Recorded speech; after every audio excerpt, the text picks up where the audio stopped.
Bonjour à tous, ici Alissa et aujourd'hui on va parler du format. Lorsqu'on est présent en ligne, il faut bien penser au format que l'on va utiliser pour se présenter à son public, à son audience ou à sa cible, en tout cas aux personnes qui nous écoutent et à qui on souhaite vendre nos produits et services. Donc quand on parle de lancer un business, même si l'activité n'est pas purement en ligne, il va être primordial d'être présent en ligne. Que vous soyez dans la mode, dans la politique, dans l'informatique, dans le conseil, il est important de travailler sa présence en ligne. Donc dans cette vidéo, on va voir comment exploiter au maximum le potentiel des réseaux sociaux en fonction de votre personnalité.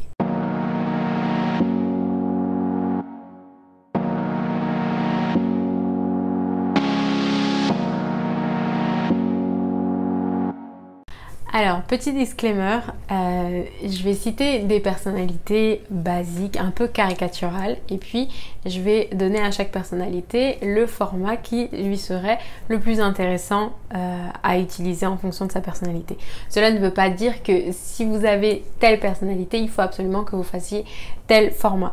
C'est juste que plus vous allez aller et être en accord avec vous-même, avec vos valeurs et être aligné avec ce que vous êtes au fond de vous, plus ce sera simple pour vous de donner un maximum de valeur et d'avoir un maximum de résultats avec le format que vous allez choisir. Il est toujours intéressant de sortir un peu de sa zone de confort, bien sûr, et de faire des choses qui ne correspondent pas vraiment à notre personnalité, mais qui sont intéressantes. Mais le but, surtout, c'est de ne pas faire les choses parce que c'est tendance ou trendy ou parce que tout le monde le fait. Il faut qu'il y ait vraiment une réflexion poussée derrière. Même si ça ne correspond pas vraiment à votre personnalité, vous avez identifié des points importants grâce auxquels vous pensez que vous devez aller plus vers tel ou tel format. Une fois ce disclaimer fait, bien sûr, tous les formats sont ouverts à toutes les personnalités. Cependant, pour maximiser votre énergie et maximiser vos résultats, c'est intéressant pour vous de bien sûr choisir ce qui vous correspond le plus, et c'est l'occasion aussi de faire la liste de vos compétences, de vos forces, de vos faiblesses pour déjà être honnête avec vous-même et puis vous tourner vers les activités qui vous conviennent le mieux, qui seront le plus intéressantes à faire pour vous, dans lesquelles vous vous amuserez le plus. Et c'est bien connu, quand on s'amuse, on est beaucoup plus productif. Sans plus attendre, passons aux différentes personnalités et les formats sur les réseaux sociaux qui leur correspondent le plus. Alors pour les tchatchers, ce qui sera le plus intéressant comme format à aborder, c'est forcément les lives. Les avantages du live, ça va être qu'en fait, vous allez pouvoir voir en direct l'engagement que vous avez auprès de votre communauté. Vous allez pouvoir voir les commentaires, les likes, les partages, les petits cœurs qu'on vous envoie, etc. Donc vous pouvez vraiment voir en direct ce qui plaît, ce qui plaît pas. Et c'est très intéressant parce que du coup, vous pouvez ajuster votre message en fonction de ses réactions. Également, vous avez des retours parce que les lives sont intéressants pour faire des lancements de produits, des tutoriels, des formations en ligne, en direct, ou encore bien sûr des événements retranscrits en direct. Donc ce qui est intéressant, c'est que vous allez pouvoir voir les réactions en direct live. Une autre chose qui est plutôt intéressante au niveau des lives, quand vous êtes un tchatcher et que vous savez bien parler, c'est que ce soit sur Instagram, sur Facebook ou encore sur YouTube, ces plateformes envoient directement une notification à votre communauté.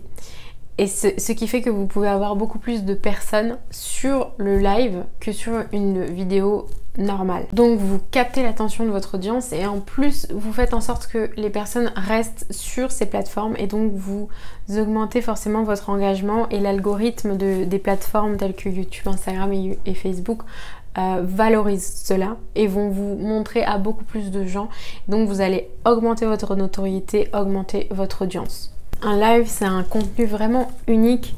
Il y a beaucoup plus d'excitation autour d'un lancement produit ou autour d'une retranscription d'un événement parce que c'est en live et c'est beaucoup plus authentique, beaucoup plus réel. Les internautes adorent voir du contenu vrai et dynamique. Pour les tchatchers, Pour les personnes qui aiment parler, qui savent bien parler, qui ne sont pas trop timides, ça va être super intéressant parce qu'ils vont pouvoir capter l'attention et ils vont pouvoir montrer leurs produits, leurs services et ça va être assez simple pour eux. Pour les personnes timides, rien n'est perdu. C'est quelque chose à faire quand on veut sortir de sa zone de confort, c'est quelque chose à faire quand on veut se donner un nouveau challenge. Donc n'hésitez pas à y penser, à vous donner ça comme objectif peut-être pour 2021, qui sait.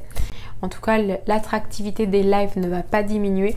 Au contraire, elle ne va faire qu'augmenter puisque on a vraiment le côté humain qui est présent. Bon, ça ne remplacera jamais un rendez-vous physique, un événement physique, mais il y a vraiment ce côté où il n'y a pas de montage, c'est authentique, c'est du réel, c'est du direct. C'est vrai que c'est challengeant, mais ça rapporte aussi beaucoup d'engagement derrière. De toute façon, plus ça fait peur et plus il faut le faire. Le format YouTube va davantage correspondre à des personnalités que j'ai nommées chercheurs. En fait, la vidéo YouTube, c'est une vidéo beaucoup plus longue qui va demander beaucoup plus de temps de recherche, qui va demander du temps de montage. Donc, il faut avoir beaucoup de patience. Et je pense que les gens qui aiment bien aller chercher les petites choses, aller lire chaque article, aller faire de la veille quotidiennement, qui aiment lire, qui aiment se renseigner, qui aiment faire des recherches, ça peut être intéressant pour ces personnes-là qui ont de la patience, qui ont envie de développer de nouvelles compétences, parce que du coup quand on crée une vidéo YouTube, on développe la compétence de savoir monter, de savoir écrire un scénario, de savoir raconter une histoire, de faire du storytelling. Donc c'est plutôt intéressant pour ces personnalités-là. Bien sûr, tout le monde a accès à ça. Il y a des personnes qui prennent beaucoup moins de temps pour faire des vidéos YouTube, qui vont prendre vraiment très peu de temps, en 10 minutes, qui n'ont pas besoin de script, qui n'ont pas besoin de quoi que ce soit. Ça dépend vraiment aussi des tempéraments. Les vidéos quand même recherchées ont beaucoup d'engagement. Les vidéos qui apportent beaucoup d'informations utiles, qui apprennent des choses, style des reportages ou même des vidéos sur des enquêtes. Ça peut également être des vidéos sur l'actualité. Donc ça demande assez de recherche, un peu de temps de recherche. Des vidéos aussi d'expertise, que ce soit sur le marketing, sur l'entrepreneuriat, sur le développement personnel. Voilà, ça demande de la recherche de visuels, de textes, de sources.